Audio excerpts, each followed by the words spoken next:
Hello everyone, Cloud Snipe here, and welcome to the pilot/Christmas/Hearthwarming Eve episode of Myth Monsters MLP.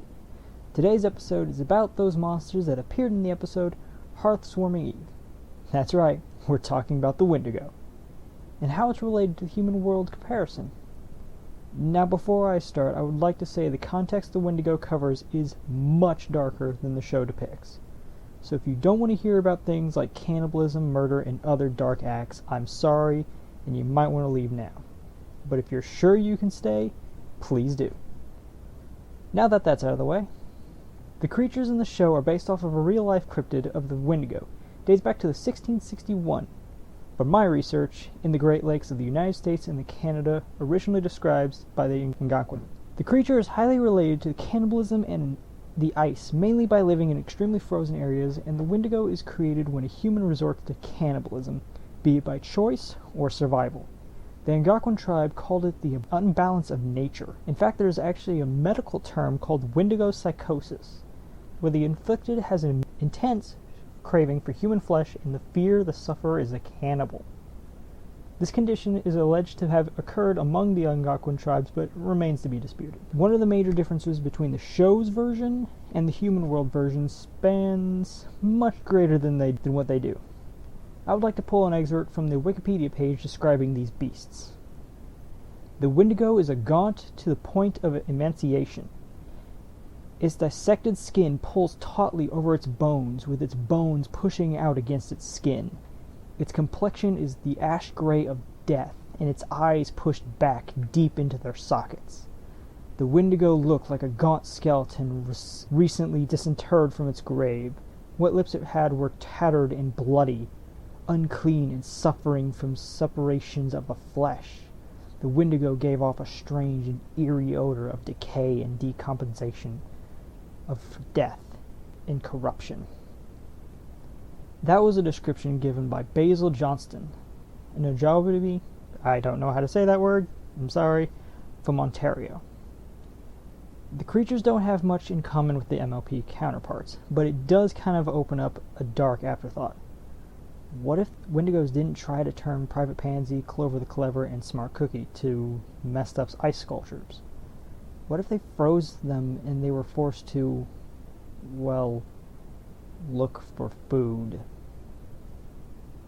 Now I know what I'm saying is for a show directed to kids, so they won't do that, but it wouldn't be the first time the show has made an underhanded dark reference. I'm looking at you, Sombra. But what about in other media? What media shows the Windigo in a truer way to the original source? Well, we look no further than Supermassive Games' Until Dawn, where the true enemy is a monster attacking the campers in a way very stereotypical to most 90s horror-type tropes. Cabin in the mountains, teenager left in said cabin, mysterious deaths, a freaking insane asylum just around the corner that's been abandoned for years. Yeah, I think you get the point.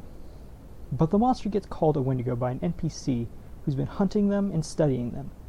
Now let's take a look at what he said to the monster and compare it to the excerpt.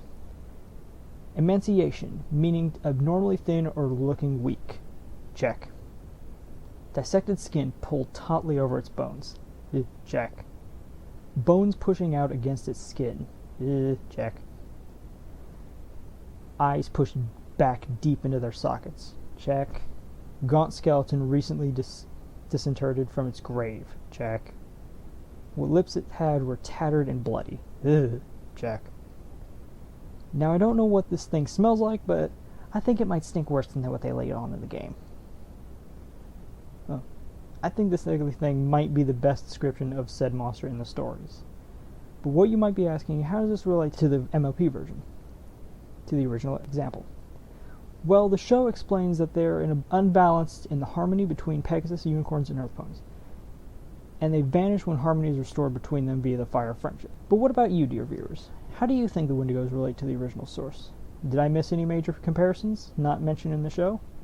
Leave them in your thoughts on my new show in the comments. Rudder's giving me the red light, saying it's time to wrap this up. So from here on out, my outro is, as always, I will see you in the skies, Busters. It's Busters. Hey everyone, just a little bit of a last minute entry. I would like to thank everyone who has been kind of following me along with this journey, and I would like to thank you, the viewer, for kind of giving me these ideas.